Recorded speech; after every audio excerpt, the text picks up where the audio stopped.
Koreyadagi universitetimga ham sizlarni anchadan beri olib bormayotgan ekanman. Bugun birgalikda boramiz. Bir tiyinga ham erisha olmayotgan kunimiz haqida gaplashamiz. Bu yerda har doimgidek mas'uliyatsiz oshnamni kutib o'tirib, o'sha kech qolib, obedga yaqin universitetga ham bordik. Universitetimizda pastda shug'ullanadigan joy bor. Oramizda mana bu sportsmen bola yur tushaylik deb qo'ymadi. Bu karislarning chollari ham juda baquvvat bo'ladi.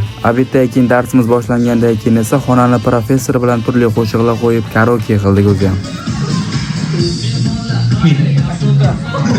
Oramizda konservatoriyani bitirganlar ham bor ekan. Ko'zi yetmagan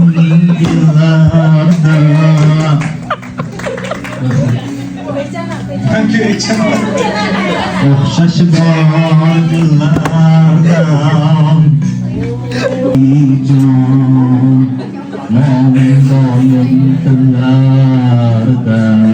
O'qilib kayfiyatni ham ko'tarib darsni ham tugatdik. Havo ham aynib yomg'ir yog'ib yonga o'xshaydi. O'shdan uyimgacha o'zi 700 kilometr ham chiqmaydi, lekin Seul yo'llarida xuddi 2 kilometr yo'l yurgandek his qilaman. Akalar yo'lning o'rtasida nimadir yasashyapti o'zlaricha. Aytganimdek kechga yaqin yomg'ir ham yog'ishni boshladi. Ataga bitta like sizdan, video esa bizdan. Koreya hayoti sizga ham qiziq bo'lsa, obuna bo'lib qo'ying.